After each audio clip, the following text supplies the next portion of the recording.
There's something about being down on Kyle Field, and as you're leading the war hymn, and you go point up at the top of third deck, and you come across as you're sawing varsity's horns off, and you look up, and it's just a sea of maroon and white waving back and forth.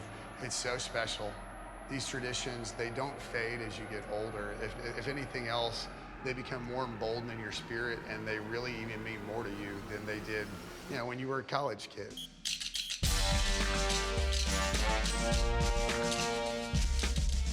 Roy May's story is unlike anyone else you're gonna meet.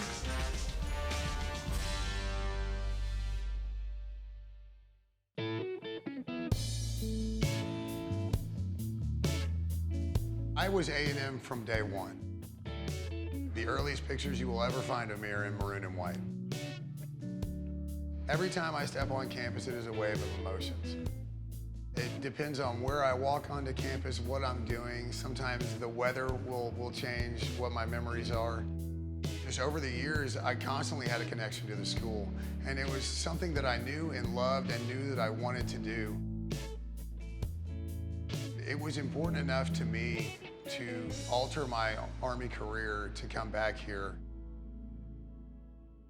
His life story before he got here is 12 years in the Army, serving after the terrorist attacks of 9/11, gave him a platform where he was able to inspire people to love Texas A&M. I didn't take a traditional route to being a student. It wasn't straight out of high school to A&M. I actually spent 12 years on active duty in the Army. The support I got from the student body, they were so accepting of me and for what I, thankfully have been fortunate enough to accomplish. So I deployed to Iraq with the 82nd, and this was right before a patrol we went out on, our regular daily patrols.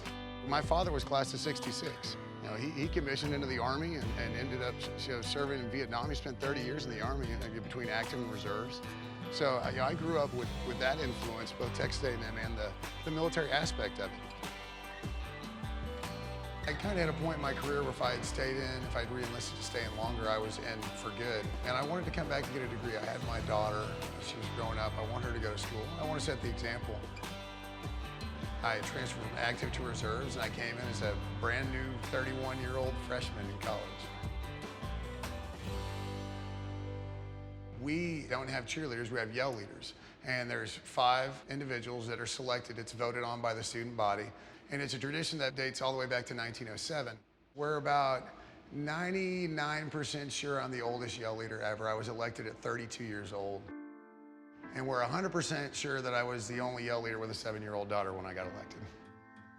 I got to know him as a yell leader, and he had more passion and energy for this university than anyone I'd ever seen before. It's a tradition that is so unique and has stuck around to what it's become today. It's an ambassador for the university. It is such a privilege to be a yell leader. I cannot believe it's been 5 years since we were running out onto the field. You walk in this place, and as loud and packed as it was, you got the alumni side, the student side, midnight yells being packed. But I think it's almost more intimidating when it's empty. I can still hear the roars. I can still hear the spirit of Aggie land, echoing through. I can still hear, the yells.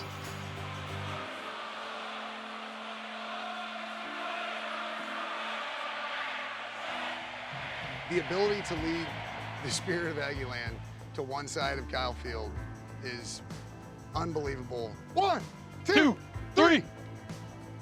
Gig 'em, Aggies! Hey! Woo! Not as good as we once were, but as good once as we ever were. Not only has he served our country, but he's come back, he's served the university, and that's really part of what embodies being an Aggie.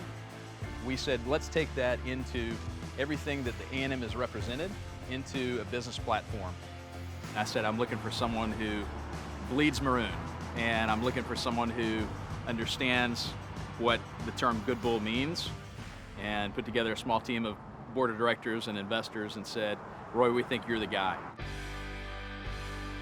God, country, Texas A&M. Without God, nothing's possible. Without this country, I don't have Texas A&M.